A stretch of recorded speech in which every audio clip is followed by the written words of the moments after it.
Hola, muy buenos días. Mi nombre es Yesenia de la O. Gutiérrez. Soy alumna del segundo semestre Grupo C en la Maestría en Educación Básica en la UPN. El día de hoy quiero platicarles acerca de un libro muy interesante que se llama La cocina de la escritura y está escrito por Daniel Cassani. Pero antes de que comience yo a platicarles acerca de este libro, quisiera que conociéramos un poco más acerca de este autor.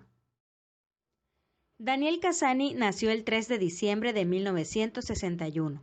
De origen español, es licenciado en Filología Catalana. Se doctoró en Enseñanza de Lenguas y Literatura en la Facultad de Ciencias de Información de la Universidad de Barcelona. Ha ejercido la enseñanza en varios centros educativos y ha sido profesor de lengua catalana en la Escuela de Formación de Profesorado en la Universidad de Barcelona. Dentro de sus obras más destacadas se encuentran Laboratorio Lector, Construir la escritura, Afilar el lapicero, En línea, escribir y leer en la red, y por último, pero no menos importante, La cocina de la escritura, libro del cual les hablaré un poco más a continuación. Para todas aquellas personas, tanto jóvenes como adultos, que consideran la escritura como una actividad de alto nivel exclusiva para algunos cuantos, déjenme decirles que están equivocados. Pues a través de las páginas de este libro encontraremos la receta secreta, por decirlo de alguna manera, de cómo realizar escritos mediante técnicas e instrumentos que, de haberlos conocido en el pasado, hubieran facilitado nuestra vida académica. Si bien la vida moderna nos ha exigido un dominio de la escritura, no significa que no podamos aprender de ella o que sea limitada, sobre todo para aquellos novatos que han tenido la intención de escribir, pero que por una u otra razón se les ha complicado. Si este es tu caso, la cocina de la escritura expone los elementos esenciales de la escritura, y esto puede servir tanto para profesionales, estudiantes, científicos, periodistas, en fin, el menú es variado. En el capítulo 1 de este libro, La lección magistral, nos muestra que el saber se construye a lo largo de la historia, con la aportación de todos, que no importa si la información viene de una revista española o un artículo italiano, siempre y cuando cumplan con una función esencial para construir el saber, que es la legibilidad, la cual el autor la describe como el grado de facilidad con que se puede leer, comprender y memorizar un texto escrito. También nos muestra los criterios para medir la legibilidad y que estos pueden variar según el autor. Otro aspecto a considerar dentro de la comunicación de los textos es el estilo llano, la cual no es más que la prosa comprensible sin palabras confusas o frases complicadas. Dentro de las condiciones de este estilo está el hacer uso de un lenguaje apropiado para el lector. Se adapta a cada situación y se puede entender la primera vez que se lee.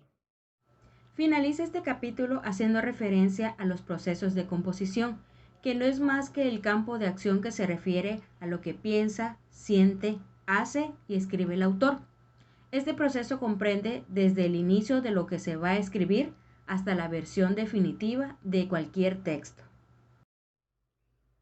Por otra parte, en el capítulo 2, abre un espacio de reflexión acerca de lo que debemos conocer antes de aprender a escribir bien, de las ganas de hacerlo, de lo que se puede escribir. En otras palabras, sugiere hacer una introspección de las aptitudes, habilidades y actitudes que poseemos antes de escribir, pues no solo basta con conocer las reglas gramaticales. Pero no te preocupes, si consideras que no cuentas con la actitud o la habilidad para escribir, es más, si piensas que eres de esos que no se les da escribir, el autor a manera de ejemplos cotidianos nos motiva a que debemos buscar esa aptitud para hacer las cosas que muchas veces no nos gusta, ya que como él menciona, todos poseemos, ya sea en mayor o menor grado, esa habilidad, y de nosotros depende si la explotamos al máximo. Seguramente este pensamiento negativo se debe a experiencias pasadas donde quizás no nos haya ido bien con la escritura. Sin embargo, no debe considerarse escritura aquel ensayo, artículo o tesis que a lo mejor dejamos inconcluso. Los apuntes, las tareas, las reseñas e informes también son ejemplos de escritura, así que no necesitas buscar más razones o excusas para comenzar a escribir. Solo es cuestión que practiques más esta actividad para que la domines por completo. En este segundo capítulo, además, nos hace alusión a la escritura respetuosa, y esto es a no utilizar un lenguaje sexista, y nos brinda consejos para realizar una escritura de manera diplomática.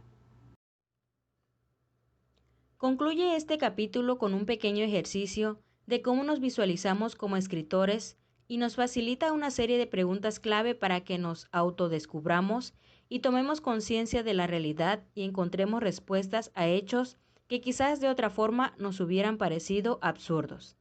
Este ejercicio de reflexión inmediatamente nos llevará a la autocrítica y conforme vayamos respondiendo cada una de las preguntas, nos daremos cuenta de que nuestra imagen como escritor es distinta a la que teníamos momentos atrás. Y bueno, para finalizar quisiera hablarles acerca de la experiencia que tuve al leer este libro de la cocina de la escritura. Y sin duda alguna, su lectura es bastante digerible, breve y clara, y pues los 2 primeros capítulos nos invitan a conocernos a nosotros mismos y a romper esas barreras que nos impiden pues aprender a escribir. También la forma en la que nos va guiando de una forma clara y sencilla a través de ejemplos cotidianos, pues nos permite que nosotros vayamos practicando esta habilidad de la escritura. Y lo mejor de todo es que el lenguaje es apto para todo público, es decir, que tanto jóvenes como adultos pueden comprender con facilidad lo que nos quiere decir el autor a través de estas líneas y que podamos con mayor facilidad poner en práctica esta habilidad de la escritura. En resumen, este libro no solamente es un manual, sino es una guía, es un recetario.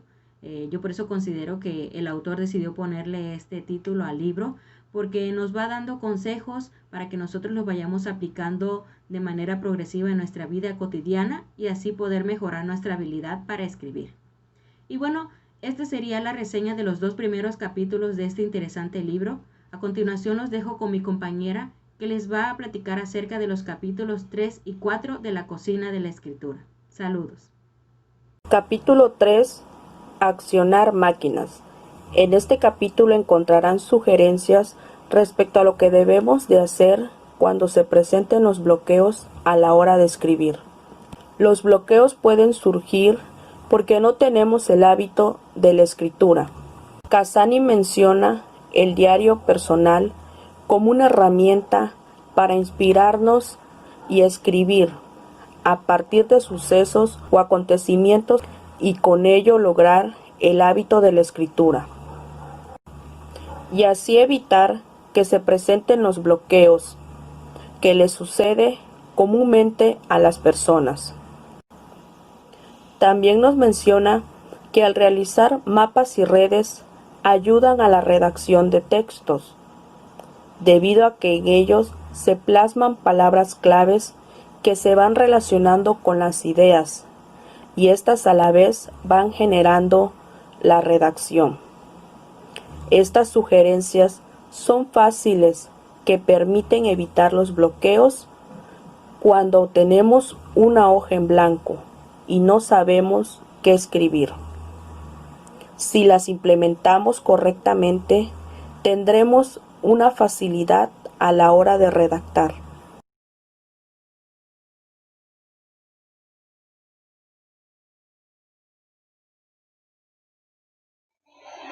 Capítulo 5. Cajones y archivadores. Capítulo 6. Párrafos. Del libro La cocina de la escritura. Autor Daniel Casani.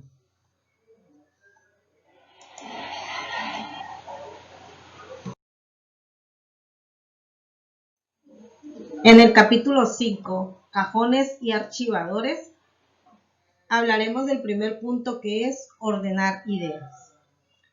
Cuando nosotros utilizamos algunos formatos o técnicas para ordenar nuestras ideas, muchas veces no utilizamos las correctas. Nosotros podemos utilizar, incluso existen muchas técnicas para que nosotros podamos ordenar nuestras ideas al momento de escribir o organizar un tema. Casani nos menciona que uno de los sistemas más completos para ordenar esta información es la numeración decimal, ya que en esta se nos facilita mejor ordenar esas ideas que vamos sacando de un tema ya sea un tema extenso. Las razones para elegir este tipo de esquemas es que nosotros podemos explicar por puntos o detalladamente cómo debe de ser cómo debe de ir organizada nuestra información. La tarea de ordenar las ideas implica escoger un texto entre muchos posibles. Entonces, mientras nosotros vamos seleccionando los puntos más importantes de nuestro tema, vamos determinando qué enfoque le daremos a nuestro tema de investigación.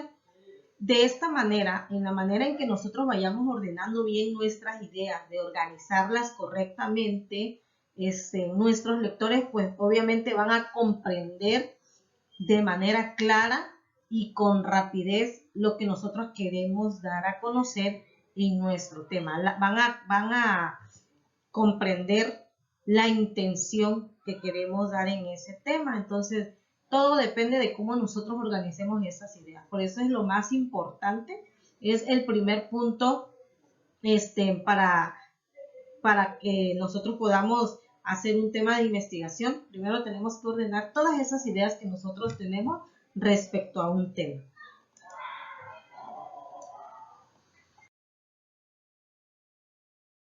Otra manera de poder organizar nuestra información es por medio de mapas conceptuales. Es uno de los más conocidos y utilizados en las escuelas por alumnos y docentes, ya que los mapas conceptuales tienen muchas ventajas, puesto que son diferentes a los esquemas tradicionales, que muchas veces no podemos, son poco comprensibles los esquemas tradicionales porque no tienen una coherencia o no tienen una secuencia lógica. En cambio, los mapas conceptuales pues son únicos, no hay un esquema único y es una manera fácil de facilita a los alumnos y a los docentes pues organizar cualquier tipo de información o un tema de interés, ya que pues no tiene un final, no tiene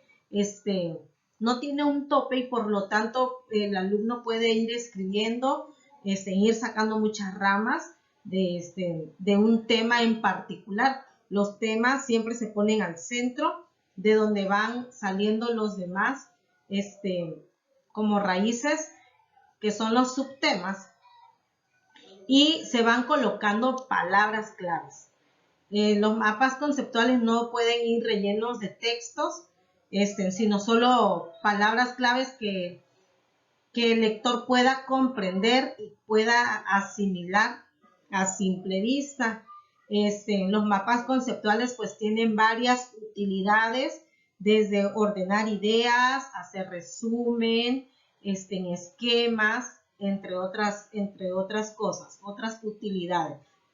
Y pues los mapas conceptuales son flexibles y se adaptan al estilo de cada alumno. Cada alumno pues va a tener su propio esquema, su propia manera o su propio estilo de organizar sus ideas en un mapa conceptual. Los mapas conceptuales van acompañados de signos que muchas veces son flechas que ayudan a poner o a tener un poquito más de comprensión o de enlazar los temas y de destacar los elementos más importantes.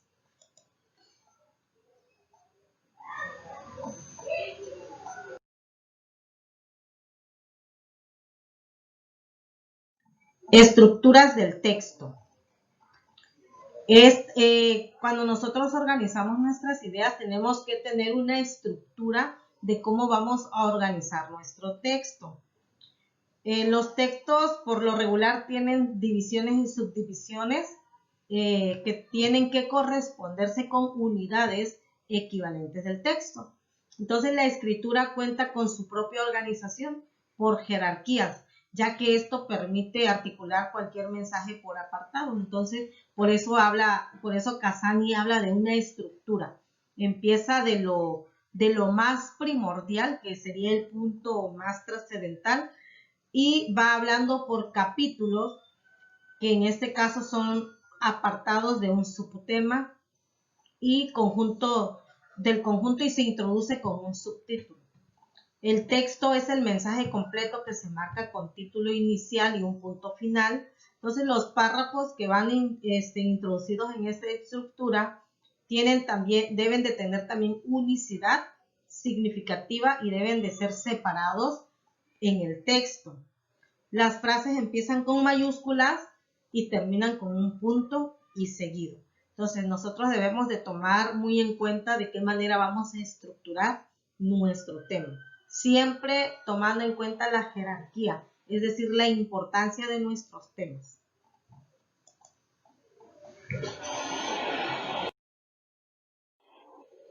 Capítulo 6, párrafos. Los párrafos nos sirven a nosotros a poder estructurar el contenido de un texto y de esta manera poderlo mostrar a las demás personas de manera formal, una manera de organizarlos, de organizar nuestros temas de manera que nosotros llamemos o despertemos el interés. El párrafo es el conjunto de frases relacionadas que desarrollan un único tema.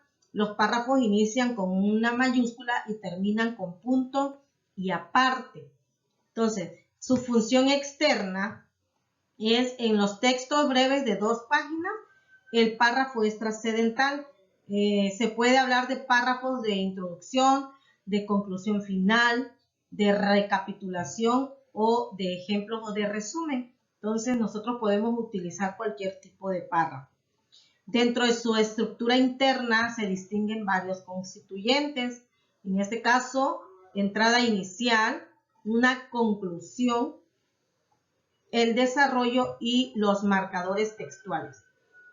El elemento más importante de nuestros párrafos siempre será la primera frase, ya que es donde el alumno se introduce al tema. Si en el primer párrafo nosotros colocamos palabras que no llamen la atención, pues simplemente el lector no va a querer leer ese texto. Entonces, por lo tanto, nuestro primer párrafo debe introducir al tema. Y de ese párrafo se van organizando los demás párrafos, enlazando todo el texto que nosotros queremos dar a conocer. El contenido determina la organización del párrafo. Si nuestro contenido es de un tema científico, pues nuestros párrafos deben de ser un poco pequeños y no utilizar palabras rebuscadas o que nuestro lector no le entienda, porque entonces no va a querer leer ese tema. Tenemos que buscar palabras que el lector comprenda a simple vista. La extensión de nuestro párrafo varía según el tipo de texto. Pueden ser de 100 palabras hasta 150, pero no más. Y pues la recomendación que nos da Cassani es que cada párrafo o cada página debe de tener entre 3 y 8 párrafos. Y cada párrafo debe contener entre 3 y 4 frases. Entonces, no más. Y nos daba un ejemplo de diferentes tipos de textos escritos. Mencionaba que cuando los textos son muy extensos, tiene más de 100 palabras, 200 palabras, pues el lector simplemente no toma, no encuentra interés en esa lectura y por lo tanto, pues no lee el texto. Cuando encuentran un libro o un texto o un párrafo con muchos párrafos pequeños, pareciendo un recetario, pues tampoco despiertan el interés porque pues les da flojera o les da apatía leer esos temas. Y cuando los textos son pequeños, como la sugerencia que da Cassani, de ser de que una página debe de contener 4 hasta 8 párrafos, pues al lector le despierte ese interés. Por eso es muy importante que dentro de nuestros textos, el primer párrafo que pongamos siempre tratemos de hacerlo llamativo, de manera que nuestros lectores sientan gusto o interés por leer ese tema que nosotros estemos mostrando. Cuando nosotros no utilizamos bien nuestra manera de redactar los párrafos, lo hacemos de manera incoherente, utilizando muchas incoherencias o sin lógica, nuestros párrafos van a parecer estropeados, que es el último punto de los párrafos estropeados, ya que nosotros no podemos, si nosotros utilizamos una mala distribución en una información, pues nuestro tema no puede ser comprendido a como nosotros queremos, y por lo tanto pues muestra desinterés entre los lectores. Entonces tenemos que ser meticulosos, o tenemos que estar atentos al momento de redactar nuestros textos, para que nosotros vayamos tomando estas recomendaciones que este autor nos da en este capítulo, donde nos habla acerca de los párrafos. Gracias. Hola, ¿qué tal? Buenas noches. Les saluda la maestra Ana María López Morales, alumna del segundo semestre, Grupo C, docentes de la maestría en Educación Básica en la Universidad Pedagógica Nacional. A continuación hablaremos de dos temas muy importantes del libro de La cocina de la escritura del autor Daniel Cassani. El primero es la arquitectura de la frase. Para este debemos saber qué es la palabra frase, o también conocida como prosa. Es un conjunto de palabras que forman un sentido completo. Esto nos ayuda a dar sentido a la escritura y a la redacción. Dentro de este tema, el autor nos maneja ciertas palabras que nosotros debemos de conocer y hacer uso correcto al momento de escribir.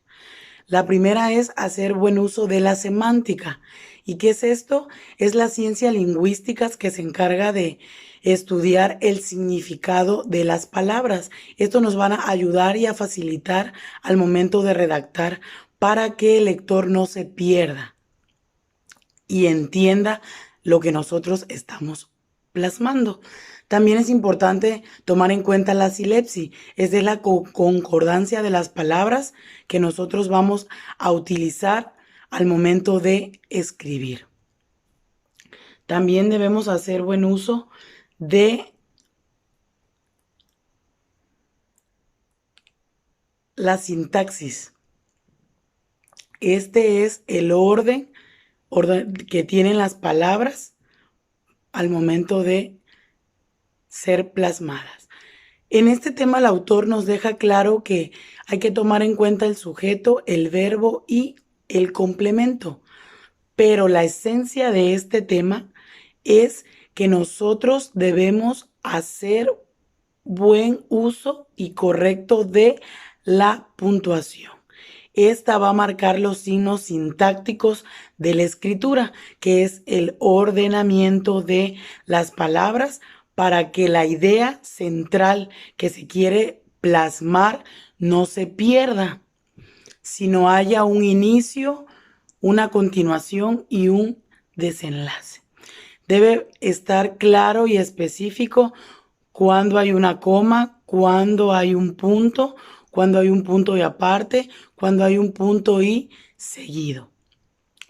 En pocas palabras, la arquitectura de la frase es el uso correcto y adecuado que nosotros como escritores debemos hacer de las palabras al momento de redactar y hacer los textos.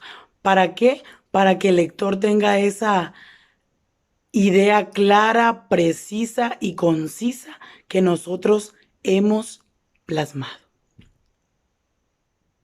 El segundo tema, el cual lleva por nombre La prosa disminuida, el autor Daniel Cassani nos menciona las faltas, los defectos y las impurezas que muchas veces se presentan dentro de los textos. Y nos menciona la palabra solexismos, que no son más que barbaridades léxicas y ausencia de concordancia. Dentro de este tema, los más comunes o que a mí en lo personal me parecieron importantes son como la silepsis, que consiste en romper la concordancia de los géneros, mezclándolas, como por ejemplo, su excelencia, el presidente está decidido. Mezclar los géneros. También el otro es el pleonasmo. Esto es cuando se hace uso de las palabras de forma repetitiva. Como por ejemplo, cuando se dice yo lo vi con mis propios ojos.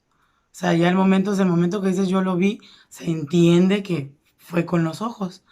Y la última sería la anfibiología, que esta es la ambigüedad de las palabras o el sentido que se les da, la forma ambigua. Por ejemplo, atropellaron al perro de mi vecina. Sería una forma de expresar o decir. Una forma ambigua sería atropellaron al perro propiedad de mi vecina. Son palabras que de una forma significan exactamente los mismos. En este tema el autor nos menciona y nos hace hincapié en que nosotros no debemos hacer uso de esos solexismos al momento de escribir. ¿Por qué? Porque eso desviaría el sentido, la interpretación o la idea central que nosotros plasmamos al momento de escribir. Obviamente el lector terminaría perdido y desviado de la idea principal. Espero haberme dado a entender en estos dos temas y que les haya quedado claro. Saludos.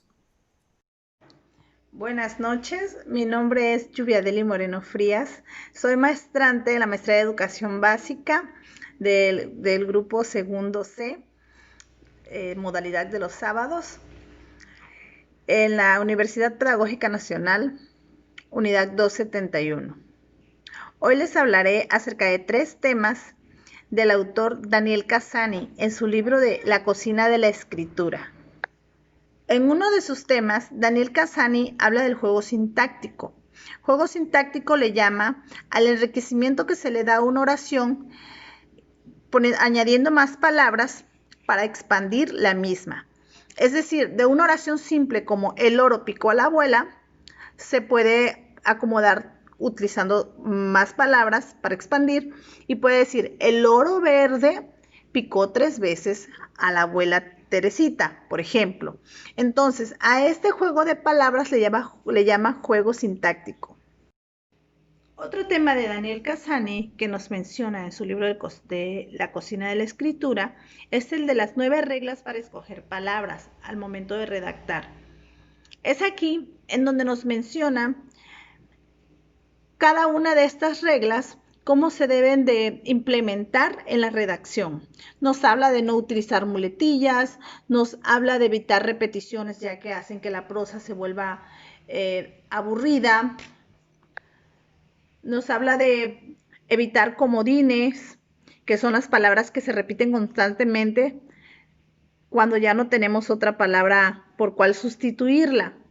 También nos dice que hay que preferir palabras cortas y concretas para que sea más fácil de comprender lo que estamos escribiendo. Algo muy importante que nos menciona es que debemos de evitar las palabras que terminan en mente, como felizmente, adecuadamente, honestamente. Todo lo que termina en mente hay que evitarlas para hacer una lectura, una redacción un poco más fluida al momento de leerla y de mayor comprensión.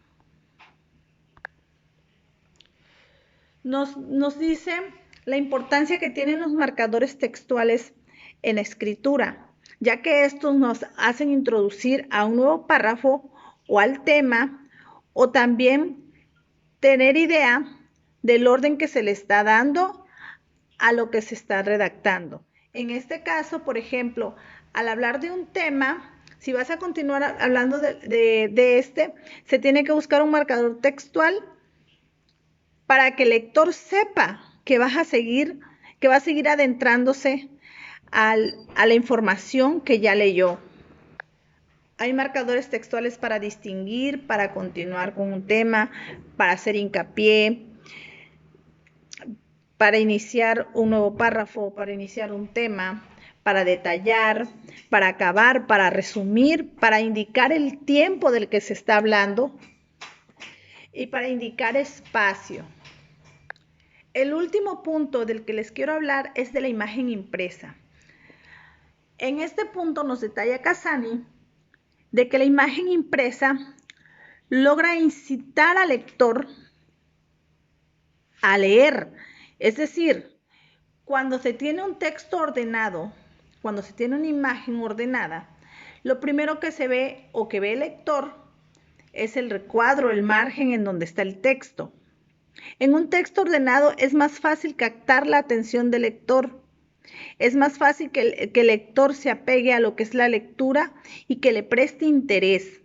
Cuando no hay una imagen concreta, cuando no hay una imagen que llame la atención, cuando no hay un texto ordenado, difícilmente captes la atención del lector. Esto por lo regular se da en el periodismo y en los anuncios publicitarios. En conclusión, Daniel Cassani en su libro La cocina de la escritura nos hace ver de una manera un poco más fácil el modo en que se puede redactar, los errores que debemos de evitar y las sugerencias que debemos de seguir para redactar con éxito. Es todo. Hasta luego. En el capítulo 11 de La cocina de la escritura de Cassani nos habla acerca de la textura escrita y nos menciona que toda escritura, sin importar, debe de tener una serie de conexiones entre palabras para darle un sentido a un texto. Es decir, que si no existieran esas conexiones, todo texto sería automáticamente negativo. La anáfora, como lo menciona la palabra, es una serie de palabras que se repiten mayormente dentro de un texto.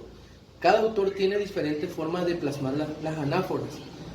Sucede que cuando quieres describir a alguna persona, puedes decir ella, puedes decir la señora, puedes decir fulana, por ejemplo, Susana del Carmen. Este personaje usamos anáforas para que no se repitan las mismas palabras.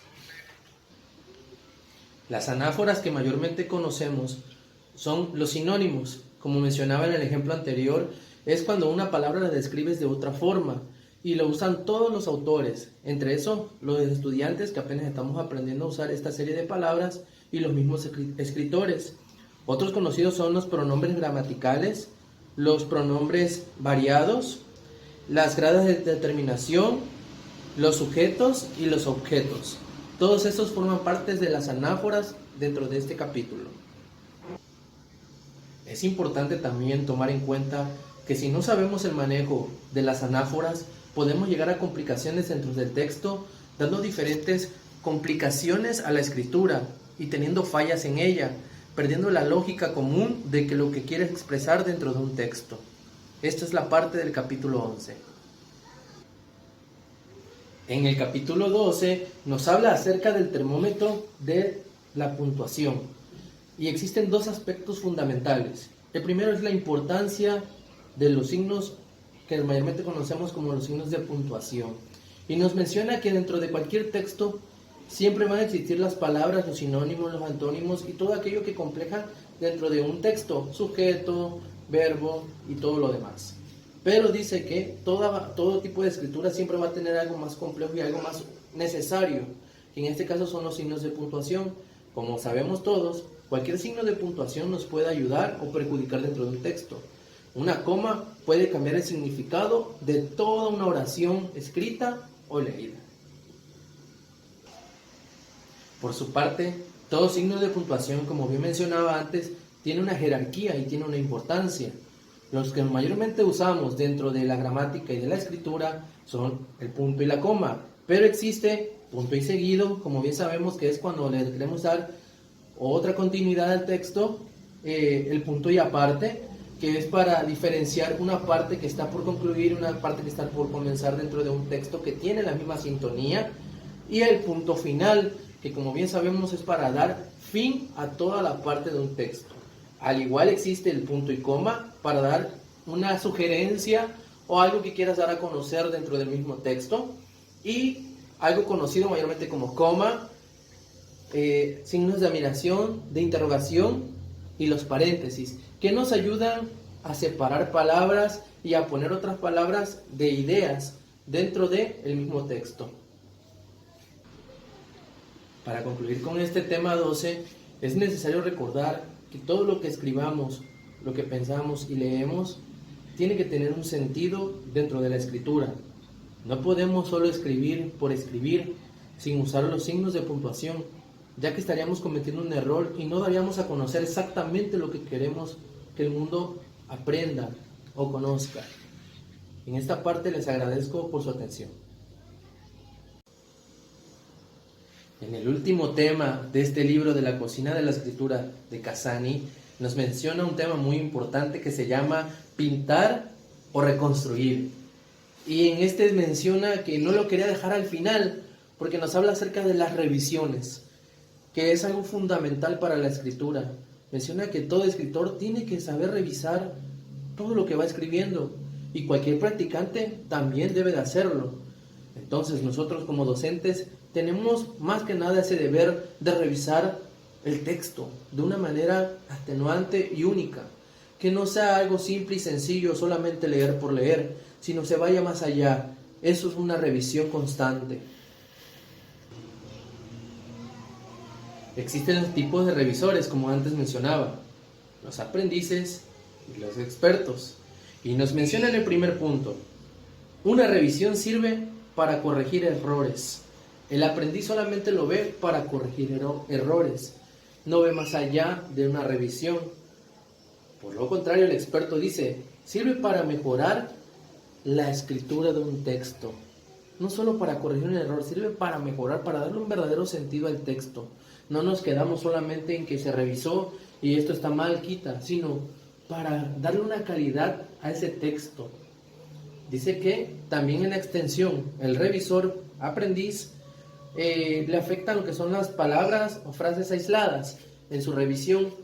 Entonces esas palabras las va quitando, las va modificando algunas veces.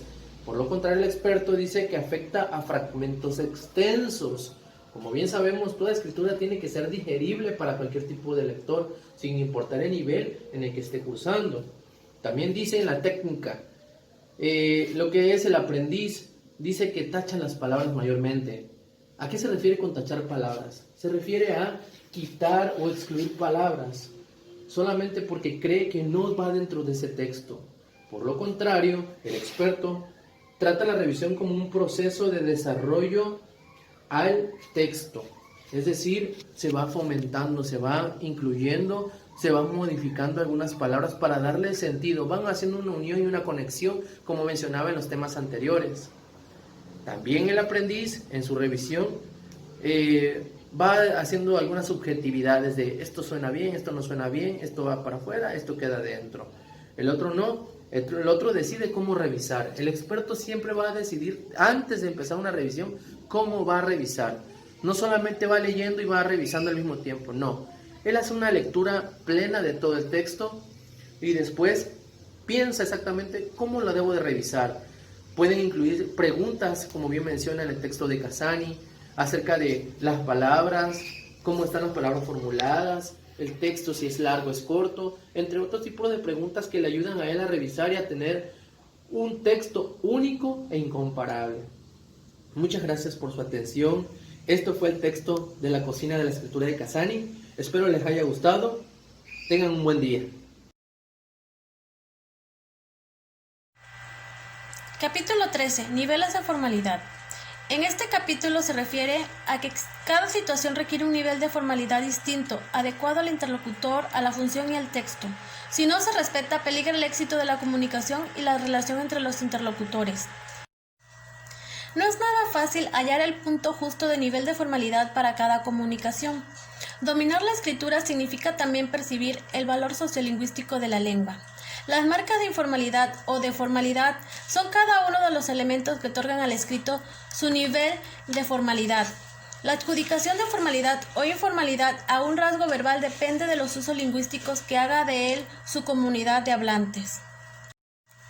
Los rasgos informales suelen asociarse a situaciones espontáneas, al lenguaje corriente y conocido al que se ha adquirido de manera natural por la interacción con la familia y los amigos. Los rasgos formales se relacionan con el lenguaje menos popular, más culto, aprendido en la escuela con instrucción programada y con las comunicaciones más controladas, aquellas en que los usuarios vigilamos más y mejor lo que decimos y cómo lo decimos. La carga formal e informal de la lengua no es un valor estable ni absoluto. Varía a lo largo de la historia, también cambia con la geografía. Cada individuo tiene una experiencia lingüística distinta que le da un conocimiento personal y parcial de las marcas de informalidad. Como escritor debemos desarrollar la sensibilidad sociolingüística y tomar conciencia de algunas de las marcas más habituales para lograr el éxito en la comunicación.